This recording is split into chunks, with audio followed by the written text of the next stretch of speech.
Hey everyone, I'm back, and today we're going to be talking about Disclosure Day. And this movie came out in 2026, and I just saw it in theaters, starring Emily Blunt, Colin Firth, Wyatt Russell, Coleman Domingo, if I pronounced that correctly. Directed by Steven Spielberg, and I do like Steven Spielberg, but unfortunately, I feel as though a lot of people are going to disagree with me on this.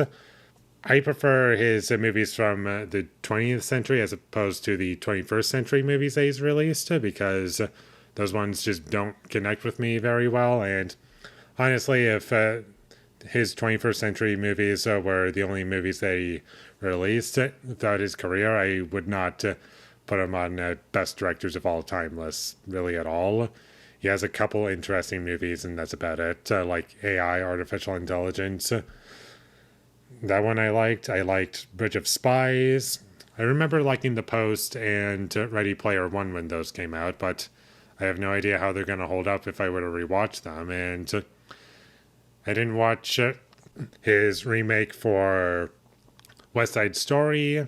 I was not a fan of The Fablemans. I did not like Catch Me If You Can. Didn't care for Minority Report. The Terminal, I can live without. Indiana Jones and the Kingdom of the Crystal Skull, I don't like. War of the Worlds remake, did not like.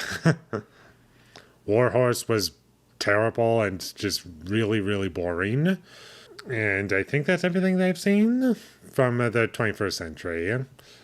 And his movies from the 20th century I do enjoy quite a bit for the most part. There are some that I don't connect with too well, but overall, those are his good movies, and I do think he kind of fell off after Schindler's List.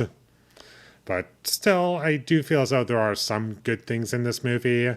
Like, I do think the performances are pretty good. I liked Emily Blunt in this movie. I thought she did a really good job, and Colin Firth was somewhat entertaining to watch, and I do like Wyatt Russell. I do want to see him in more stuff, and he was kind of fun and entertaining to watch on screen.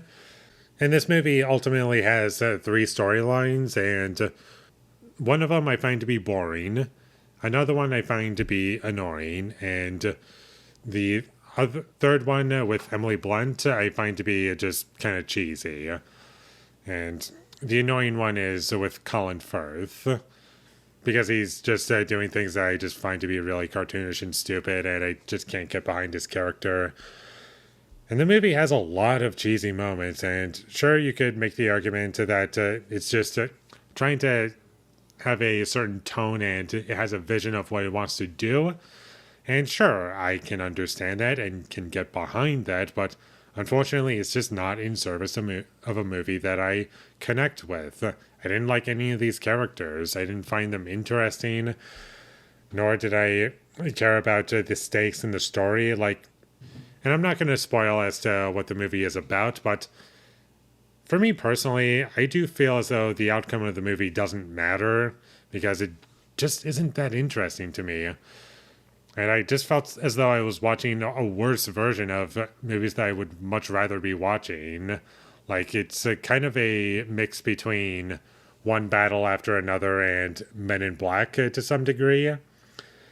And while watching this movie, I was kind of behind Colin Firth's character, like trying to keep this information a secret, because I was kind of leaning on that really good line from Men in Black where they were talking about in that movie because aliens exist in Men in Black, and Will Smith's character is like, why keep it a secret?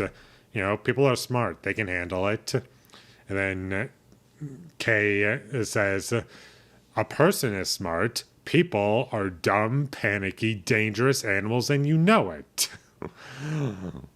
Like, as funny as that is, it's also true. And I was more kind of like behind that, but unfortunately, the movie isn't really interested in exploring ideas like that. It kind of touches on some ideas as to whether or not people should know about certain things, but it doesn't really indulge in them all that much. And I will say, unlike a lot of really boring movies that I've seen, at least this movie was well shot throughout. There wasn't really much about the visual presentation that was taking me out of it. In fact, I do feel as though most of this movie looks great as far as how it's shot.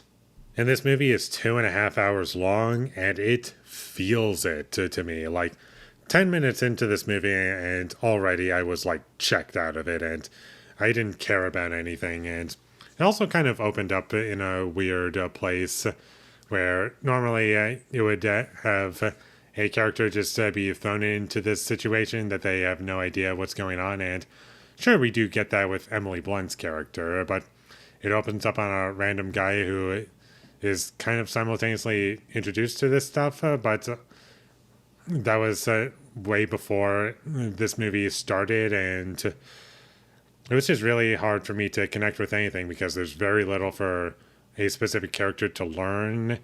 By the end of the movie, I realized, yeah, there really wasn't much to these characters, and when we got to certain payoffs at the end, I was like, where's this been? Like, this is kind of more of what I was looking for and hoping to see, but unfortunately, we just don't get that until, like, the end, and all the cool stuff lasts for, like, 5 minutes tops, and then the movie ends, and you never really get a full satisfying conclusion to anything, I felt.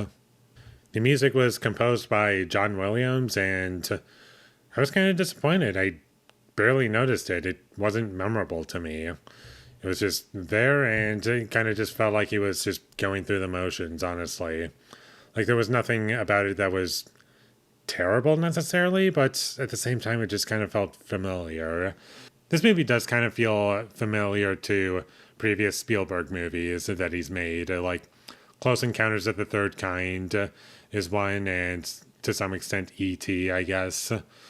And there's one scene that reminded me of Signs. I know that's not a Spielberg movie, but I was thinking about it for sure. There's some parts about this movie, and I'm pretty sure some people might disagree with me on this one, but there are parts of this movie that weren't revealed until the end that just felt thrown into me. Like, why did this need to happen? I don't know. It's mostly to do with Emily Blunt's character towards the end, and I just don't understand why certain things needed to happen at all. Like with her character's past, and it just felt like, yeah, let's just do this or that and have it come together, and I don't know, just do things. It doesn't really make any sense to me. Now that I think about it, when certain things were done in the way that they were for no reason that I'm talking about, I'm starting to think a little bit about Mickey 17. That maybe, sure, there are some things that happen for, I guess, in ways no reason, but the film does kind of address it, that being Mickey 17, and it's like, yeah, should we have done this? I don't know. We just decided to do it, and that's literally all the explanation that movie gives you, and it works still. And ultimately, this movie was just derivative of other things that I've seen, and didn't really bring anything new to the table. It was very forgettable to me. There were 0 likable characters for me. Not an interesting story to me. Sure, you could have made it interesting, but they just didn't go anywhere that I would have found to be fun. So, unfortunately, I personally would not recommend checking it out. But apparently a lot of people seem to be enjoying it, so if this looks like it's something for you, then don't let me stop you from seeing it or enjoying it.